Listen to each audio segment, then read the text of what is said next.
Welcome to the Drivable Podcast, where we discuss all things about driving and safer community transport for people with disabilities and medical conditions. If you haven't done so yet, make sure you go back to listen to the last episode, which was episode 20 with Catherine Ray. This was a fantastic conversation with someone who's a wheelchair user themselves. That was a driver.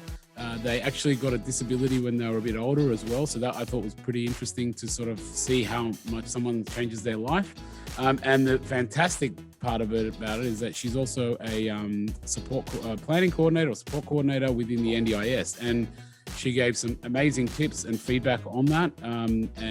So get back there and give it a listen for a lot of gold.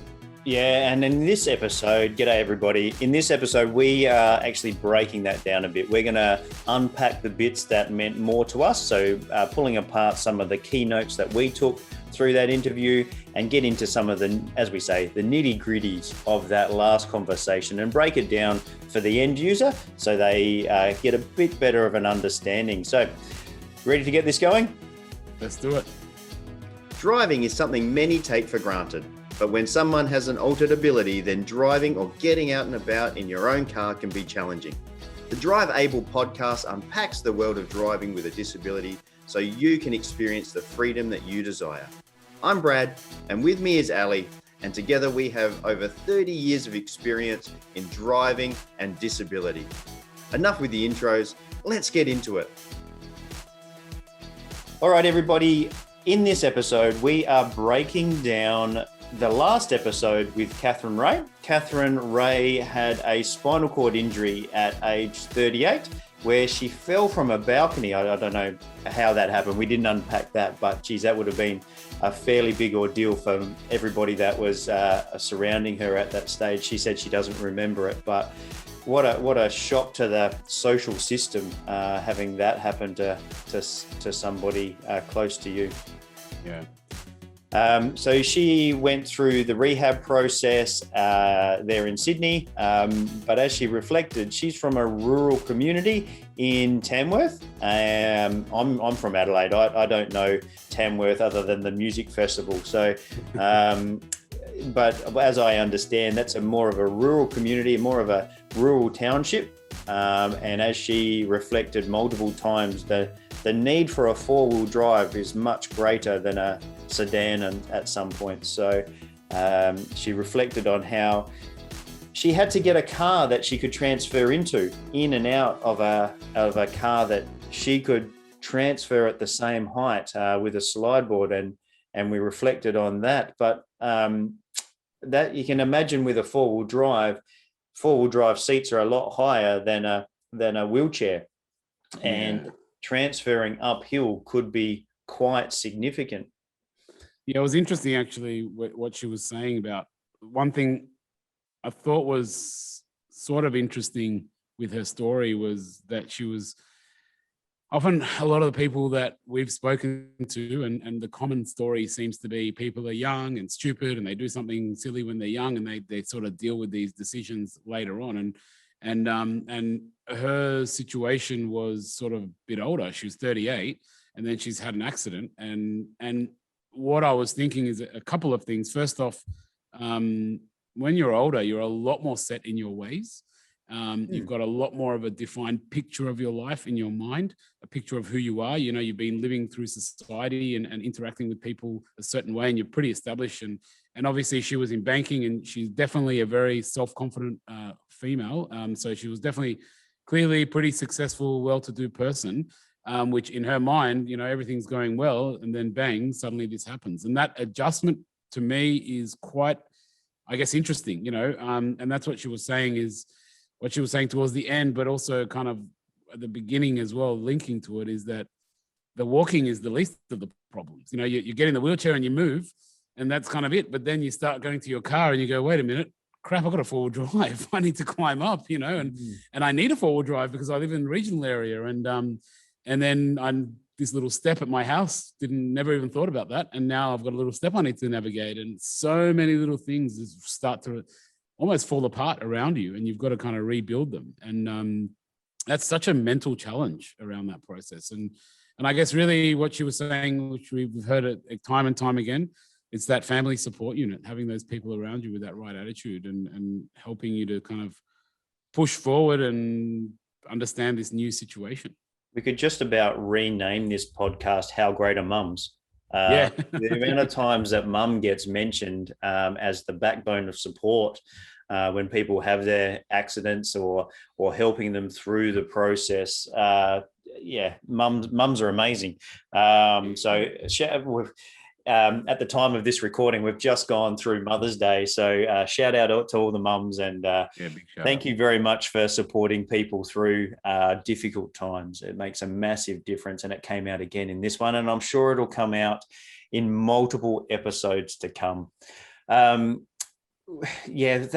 line she said at the end there, where walking is not being able to walk is one of the smaller issues.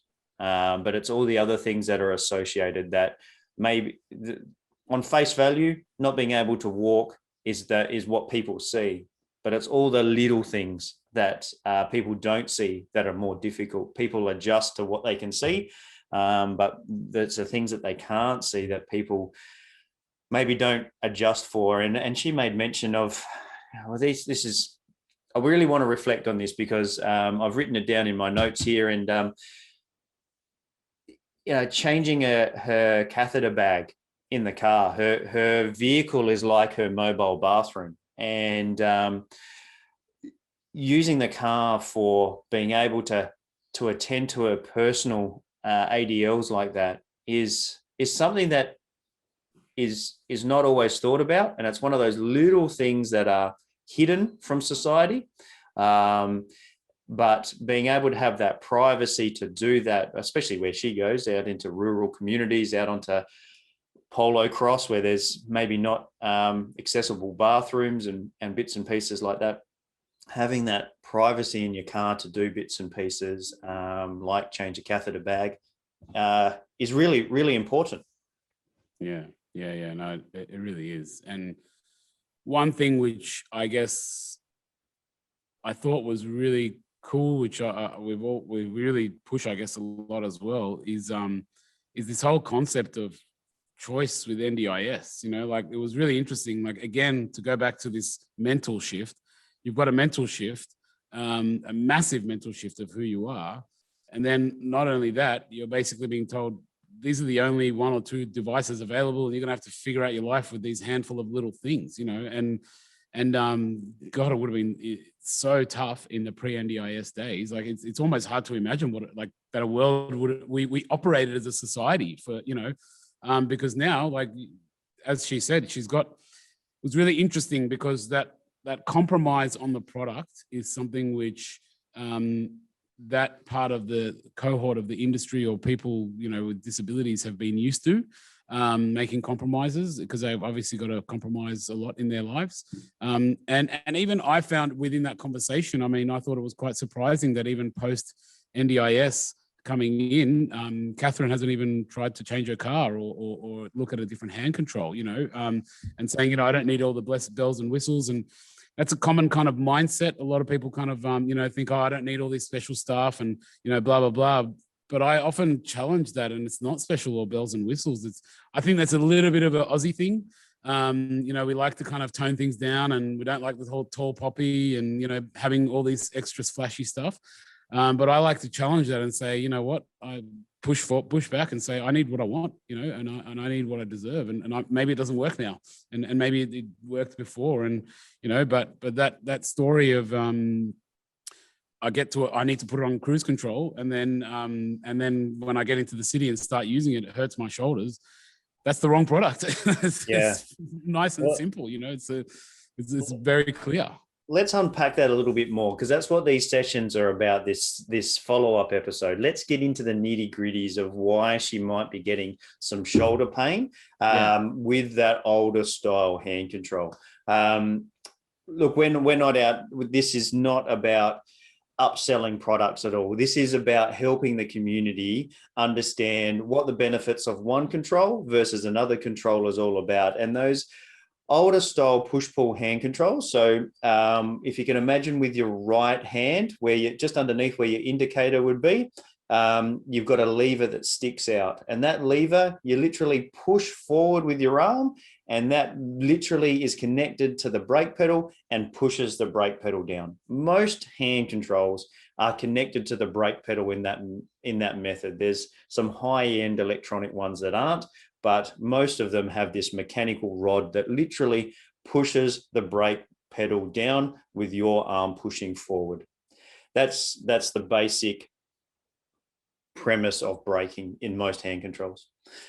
What hers is a pull accelerator. So she pulls the same rod.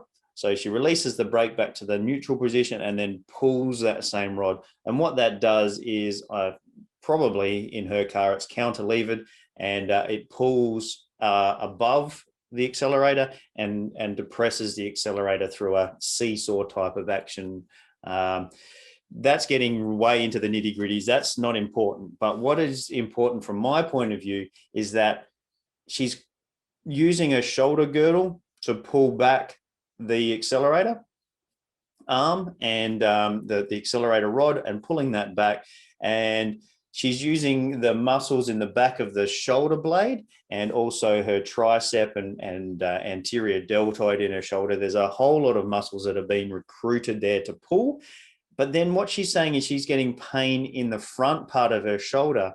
Now, from my understanding, I've never seen her drive, but I would say that's her pectoral muscles and her probably a little bit of her bicep as well, grabbing on tight, tensing up, and trying to create a static environment to be able to keep driving at a constant speed. So yes, she's pulling back, but then all of the front muscles on the front of her shoulder are engaging and becoming static, and they're working overtime to save that arm from releasing and coming back to the neutral position.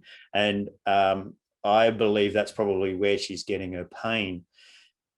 As an Aussie battler, as we find a lot in these episodes, and you just reflected on before, people put up with it. They don't want to be a burden on society. Yeah, it's really interesting, actually. Though, I mean, we mentioned this before. Matt Caruana, he went to the same place and he ended up with similar hand controls. What's really interesting is since that episode, I have met him and seen him again, and he came here and tried a few different hand controls. You know what was really interesting with him? When I started looking at it, because he does a lot of weightlifting and a lot of pull-ups and things like that, his hands are actually really massive and really, like, there's a lot of muscles all around here. And I was talking to him about that tension, and he was actually saying that he doesn't actually use his arms. So he just uses his hands, and he kind of grabs the steering wheel like this and just wedges the steering wheel to accelerate that way, you know? And so I guess it was really interesting because initially I put that, I guess going back to maybe defending the product a little bit. We're not trying to say that, you know, it's no good, because in some situations it can be good. Because with him, he was saying that he is starting to weaken a little bit. And now that's why he came here to look at some electronic options. But between the last few years that he was using it, using his hands was almost too powerful, because his hands are so big and chunky, like Hulk-like, you know. So whereas you know, in Catherine's situation, it's putting a lot more pressure on her chest and her back and so on. So just even paying attention to that really, really fine detail of how it works on the body makes such a big difference, you know, and what's engaging and what's not. And what she made mention of is that the OTs, especially in this area, really need to understand the whys. Why do they need these type of things? And she reflected on it briefly, and then we asked her a few more questions about it off air. Is that driving from Sydney to Tamworth is okay, because she puts it on cruise control and she can use cruise control right up to the last moment as she arrives in Tamworth or wherever she's going, Narrabri. But coming the other way from Narrabri into Sydney, she finds that really, really painful. So she uses cruise control, but that last hour on the freeways where she has to come on and off of and not always travel at that high-end speed where cruise control is available, it's when she's coming on and off in that last hour that she finds really painful and really fatiguing, and she's exhausted once she gets to Sydney. And that's actually another good point in terms of OTs, modifiers, everybody. I mean, that's also something I know that some of the team from our side of things, the modifying guys, have introduced a lot more into their assessment or questions is what do you do? Where do you go? You know, because maybe if she just never went to Sydney ever, it doesn't matter what hand control, you know, but it sounds like if she's regularly coming to events and she's a fairly active person, then maybe something more electronic would be suitable because it's not putting as much pressure on her muscles, you know. But as you said, if her only trips was, I just go to Narrabri and that's it, that's fine. And I guess I'm highlighting that because people are not there to sell a service or a product. They're there to support these people integrate into the community. And so we need to ask them more than just, oh, does this work? Like as you said with the OT question, you're looking at the muscles, but then you've also got to look at the holistic lifestyle of what's going on, you know. And on that point, that was one of the big things they talked about, I guess on this NDIS thing that Catherine kind of highlighted was think about what your life is going to look like and what you need and what you do. And we talk about that a lot, and you've spoken about that a lot in these episodes. You've got to talk to the family members. You know, the OT's job or the modifier's job is not just to go, okay, this is what you want, let me install it, or let's make it happen. It's let's look at the whole environment. Let's look at what you do. Where do you go? And what are what happens at where you go? Like, for example, like you said, this person is going to paddocks and horse racing, horse events and you know, rural events where there's no toilets. And this actually probably should have been, well, I mean, you set it up pre-NDIS, but it's something that could probably be justified that, hey, I regularly go to these places and there's no toilet. And so I need something to help me go to the toilet, you know, whether it's tinting in the car or whether it's whatever it is, it's about understanding that's what the lifestyle requires. And that seems to be more and more what NDIS wants you to explain as well, the lifestyle, not the function of the product. Yeah. The other thing that was mentioned, and you made a reference to it then, is the planning ahead. The planning ahead. If you want it to be funded by the NDIS, you really need to be thinking almost 24 months ahead. And that's our experience in the industry as well, is that you originally need to get it written into your goals to start off with. And then after you've got it written into your goals, then you go and find the OT or do those trials and get those quotes and those recommendations that this is the product that you actually are going to need for the next little bit. And then that has to actually get approved. So it takes time. And look, there's so many people that live by the spur of the moment. Oh, I would like this, so let's go and do it now. Whether it's buying something for the house or buying something for yourself, you go and spend your money and you go and do it now. But when it comes to wanting the NDIS to fund something, then people need to be thinking a long way ahead by the sounds of it. And it's the people that want it now that maybe struggle a little bit more. I guess it's interesting when that part of the conversation was happening, because what I was thinking was it's a little bit of a consequence also of our current society. You know, we want everything now. We're used to having everything on our mobile phones and all of that stuff, and you know, everything's much faster and so on.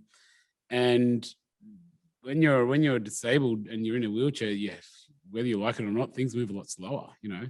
And so you also have to understand that and just be accepting of that and move with it as well. You know, it can be very, very challenging, especially on that shifting of the mindset and evolving. But I guess one thing which I find, and this is, I guess, something to, if you'd like, inspire particularly the end users, is every time that I've gone out and been involved in some kind of trial process myself, I find myself encouraging the end users, the clients, to think bigger, because often people are just not thinking big enough, you know. And that's also one of the big reasons of why I love doing this show, because we're showing what people can actually do. You know, we've been to so many trials or places where people, you know, like this whole concept of the goals. So a little side note is like I like to work on goals and help people working on their goals just in general in their lives, right? And I one of the most common things that I find is people tend to sell themselves short. They give themselves very small ideologies and goals and things like that. And I'm often telling them, you need to think bigger. You need to push yourself bigger, and it's the same with the NDIS, you need to think like, because you're thinking 12, 24 months ahead. And as you said, Brad, we don't think that far ahead. So we often think small. Oh, I'm only going to be here in the next week, or I might be there, but maybe in the next 12 to 24 months, you want to go on holidays, or you want to go, like get a job or get a house or something completely that you thought was out of your mind, So search there and think big, because worst case scenario, the goals don't come true, and a smaller version of it comes true, but at least that you've got something you're chasing. Yeah. Wonderful insights there. I think that's really, really good. And yeah, goal setting, big picture, in a business term, they say those big, hairy, audacious goals, and why not have them for your personal life as well, and set yourself up to be able to try and achieve those. But with the NDIS, it's not going to happen next week. It's a long process. And as we say to all of our clients that come through to us, we're asking for the government to pay for something. So they've got to go through their protocols. They really do. You're asking for somebody else's money, and they've got to go through their tick boxes, their background checks, to make sure that this is value for money. So it does take time. Yeah. It's like another way of explaining it, which I've done to people, is think about it's not that it's supposed to be a charity, but like, let's say if you are a person that is donating money to a charity, and then you find out that charity went and spent it on something that wasn't what you wanted them to spend it on, you'd want your money back, or you'd be pretty angry with them, and you wouldn't want to give them any money into the future. And it's the same thing with the NDIS. They want to make sure that you're using that money. It's not yours. It's their money, so they're giving that to somebody. Yeah. And they want to make sure that their money is being spent the right way, and the right way, which again, I'm learning more and more, is not actually about functions. It's about goals and lifestyle. It's a much bigger picture, and I think I'm guilty of it. And I'm sure others are of thinking, okay, well, what do you do? Let's see if this product is going to help you. What do you do? Let's see if this product. But I think the conversations more and more need to be zooming back and going, okay, well, like, where do you want to be in a couple of years? How do you want to be living life? And then we can really reverse engineer all of that and find out what products, because then also we might have this product this year and another product next year, but at least we have a bit of an idea or a stepping stone that, okay, I'll need this before I get that. And that just makes that planning easier. And as Catherine was saying, if you present that lifestyle, the NDIS, the person on the other side, probably not disabled, probably even haven't got anything to do with the disability industry. And they're sitting there like an admin person processing files, right? So that you need to inspire their imagination, and create a picture for them, which is storytelling, I was thinking about that. I just reflected before. I actually have never been to Tamworth. I have no idea what her needs are around Tamworth and Narrabri. I actually have no idea where Narrabri is, or what it looks like. So the thing for me is that made me think about, well, what about if I was the NDIS delegate having to approve this? And if it's not detailed about what the environment is like, then I've got no idea. I'm going to be imagining what's out my local driveway. But I need to be able to see that picture in my head when I'm reading a report about why we actually need this, and unpacking for them what Polo Cross is. What type of environment is Polo Cross? It's four-wheel drive, back roads, dirt roads, undulating ground. And there's so much that goes with that, whether it's the Mobility X8 four-wheel drive wheelchair. How do we get that on and off? How do we get that? How do we make that accessible for her? And as we say to our clients that come through with us, we're writing 10, 12, sometimes more pages of reports to try and justify what the need is for this modification, both now, but also, as you've just said, 2 years, 3 years, 5 years from now. And with vehicle modifications, NDIS have made it fairly clear in recent times that they're considering vehicle modifications to last 5 years, 8 years. that type of time frame, the lifetime service history of a vehicle, that 5 to 8 year period. And they want to make sure that the OT and the participant have thought about the next 5 years. So it's not just 2 years of goal setting, it's 5 years of goal setting. Yeah. So one actually funny thing I was just thinking about was, so our company that I work with, Mobility Engineering, we're mostly engineers, and we tend to really get along with OTs. And I found it's because we're kind of both nerds about our topics. And what happens though is it means that when we're not good at storytelling, we're very technical. And it sounded like what from Catherine said, we need to start taking some storytelling classes as OTs and engineers, because that seems to be what the NDIS wants, is that story of what's your life and your lifestyle. And we're sitting here filling out technical documents about pectoral muscles and, these kind of stuff. And probably the other person's going, what the hell does that mean? Just paint the story of the Polo Cross, and what's happening on a daily basis. So I actually think maybe that could be a bit of a weakness of what's happening based on this feedback, because as I said, for me, I've heard it before, but it was a real penny drop moment that it's not really, the product is very important, but it's about that story of that, what's the life this person wants to live, and the community, and how do they interact with that community? And you almost need to be able to have some good writing skills, creative writing skills in there. If only we could live with them for a couple of months and actually really get in really deep and understand exactly, when do they leave the house? How do they leave the house? Why aren't they leaving the house? We'd make a bigger picture, but there's only a infinite amount of funding to be able to, small amount of funding to be able to do these assessments. But for the end user, for the participant, when it comes to why is an OT asking for 10, 12 hours worth of time commitment, it's because we need to dig deep. We really need to dig deep if we want these things to be approved. And sometimes the OT will say, I don't think this is appropriate. And a good OT really should say that. A good OT would, the client may come in, I want this. Yeah, I've seen it on the internet. I want this. A good OT will actually unpack that and make sure that it is the right fit. And if it's not, a good OT will be honest, and they'll say, this is not gonna fit you for the next 5 to 8 years. And let's look at alternatives. Or sometimes, like what happened with us just recently, we pride ourselves on coming up with answers that are gonna make somebody's life easier. Sometimes there's just not the technology available. There just isn't the technology available for that car, for that client's ability, for what they want to use their vehicle for.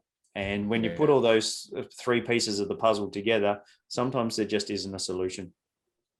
That's why I really like that concept of understanding that story of the person, because there's more than one way, as the old school saying says, to skin a cat. So if that person's goal is to get a job, right?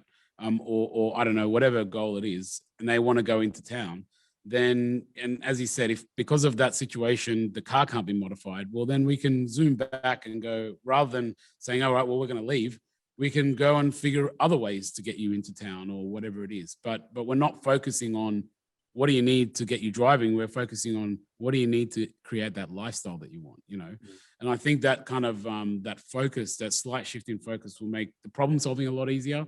The products a lot easier to find. And also when you're trialing the products, you can put yourself into the picture of where that's going to be, like, for example, I want to do road trips, on in a caravan or something like that. So you might need a swivel seat. So then you can start trialing the swivel seat and picturing yourself, I don't know, on the Nullarbor or something like that, and going, okay, yeah, this could actually work, or no, this is not really going to work in those environments, and so on. So it's that real macro view, I think, is really valuable. Well, I mean, that's really a big highlight for me anyway. Yeah, you can probably tell. Yeah. There's just one more line that I wanted to reflect on, and she wants to be able to go to her friend's house for a coffee. Yeah. But then the friend's home is not accessible. Yeah, and just all those little things that for you and I, Ali, we can go to our mate's place and have a beer, probably not a coffee, but maybe it's a coffee. I don't know. But we can just, oh, hey, what you doing? Oh, yeah, no worries. Come on over. It's not like that. Yeah, it's not like that all the time. Not everyone's home is wheelchair accessible. And that was a real reflecting moment for me, is that it's not just winding it back to what she said. It's not just the part that she can't walk. It's all the little things that go with it as well. Having to plan that the other person comes over to her place for coffee, or they go out for coffee to a place that she knows she can get in, she can sit down, or be a part of an environment around a table area where she can get in to be seated at the table, and then wheelchair accessible toilet if it's required. And when I go to a restaurant, sometimes you've got to squeeze through an old kitchen area out to a joint toilet that's got buckets and mops and ladders and crates and all that kind of stuff that you have to squeeze by and trip over on the way out there. And I'm assuming that Catherine needs to think about all of these things in every part of her life. Yeah, it's really important. Yeah. Sounds good. All right. So should we wrap it up there? Wrap it up from there. It was a really good learning, really good episode. Thank you to Catherine for her time. And also we will put, so as we mentioned, she works for the Spinal Cord Injury Association. So she was happy to provide her contact details there. And they provide multiple levels of support for people with spinal cord injuries. So reach out to her and she'll be able to help you, or put you in touch with someone in that organization that could. So yeah, we'll put those details below. Whoops, sorry. Yeah, and I think that's just a New South Wales-based company. They may have national offices in South Australia. A similar type of place is Paraquad SA, and where they support people with spinal injuries here in South Australia. So get out there and look out for the companies that are going to have the experience, have the knowledge that you're after, and that can make a massive difference to you having your questions answered, exploring what the right things for you are, because that experience and trials can make a massive difference. And that's it. So I guess, as we say on that note in every episode, if you have any queries about what you can do and what will work for you, get in contact with your local OT or mobility dealer and set yourself up with a trial. Trials really put you in the driver's seat. So yeah, we'll see you in the next episode. Yeah, until then, everybody stay safe on the roads, and we'll see you then. Thanks very much. See ya. Thanks for listening to the Drive Able podcast with Brad Williams and Ali Akbarian. If you like what you've heard, make sure you like, rate, and subscribe. It really does make a massive difference. If you or anyone you know would like to share a story about driving with a disability, or you would like to get in contact, find the show notes, or find the resources mentioned in this episode, you can find us on Facebook. Just search @Drive Able Podcast for more information.